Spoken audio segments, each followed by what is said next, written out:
মুখে দিতেই বের হচ্ছে ধোঁয়া, এমনই এক বিস্কুটের দেখা মিলেছে মেহেরপুরের বাণিজ্য মেলায়।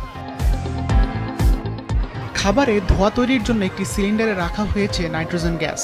সেখান থেকে লোহার পাইপের সাহায্যে তা দেওয়া হচ্ছে বিস্কুট ভর্তি গ্লাসের ভেতরে। ক্রেতারা তা নিয়ে দ্রুত খেয়ে ফেলছেন। এতে আকৃষ্ট হচ্ছে শিশুরাও। আবদার মেটাতে সেসব কিনে দিচ্ছেন অভিভাবকেরাও। আমার কিউরিওসিটি জাগছে, এজন্য আমি খাইছি। এটাতে নাইট্রোজেন গ্যাস দেওয়া আছে, এজন্য ধোঁয়া বের হচ্ছে। খাইলে একটু ঠান্ডা লাগছে, তবে স্বাস্থ্যের জন্য ভালো কিনা আমি সঠিক জানি না। বাচ্চারা এখন খাইতে চাইছে, তাই আমরা খাওয়াচ্ছি। ক্ষতিকর হলেও কিছু করার নাই, ভালো হয় তাও কিছু করার নাই।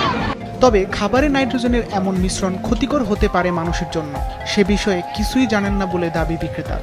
আর এটা গ্যাসটা হচ্ছে কোনো ক্ষতি নাই, কোনো কিছু নেই, মানে কোনো স্বাস্থ্যের জন্য একদম পারফেক্ট, ঠিক আছে। এটা হচ্ছে নাইট্রোজেন গ্যাস।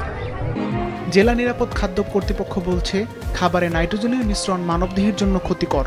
নাইট্রোজেনের মাত্রাতিরিক্ত ঠান্ডার প্রভাবে ক্ষতিগ্রস্ত হতে পারে চোখ, মুখ, পাকস্থলী, যা মৃত্যুর কারণও হতে পারে। লিকুইড নাইট্রোজেনের টেম্পারেচার হচ্ছে -196 ডিগ্রি। তো আমাদের নর্মাল রেফ্রিজারেটরের টেম্পারেচারই হচ্ছে -18 ডিগ্রি সেলসিয়াস। তো সেক্ষেত্রে -196 ডিগ্রি, এটার ব্যাপকতা তো আমরা বুঝতেই পারছি। এটা ইনস্ট্যান্ট যখন আমাদের শরীরের ভিতরে প্রবেশ করবে, তো এটা আমাদের কন্টিনালিতে সমস্যা হতে পারে, আমাদের স্কিনের ডিজিজ হতে পারে, বা যদি বাচ্চারা এটা খায় ইনস্ট্যান্ট মারাও যেতে পারে। বাচ্চা দেখা যাচ্ছে পাকস্থলীর বাস্ট হয়ে যেতে পারে। নিরাপদ খাদ্য কর্তৃপক্ষ এটা তো নিরুৎসাহিত করে এসছে। আমরা সচেতন করতেছি যে এই ধরনের কোনো জিনিস দিয়ে খাবার তৈরি করা যাবে না, এবং আমরা নিষেধ করছি।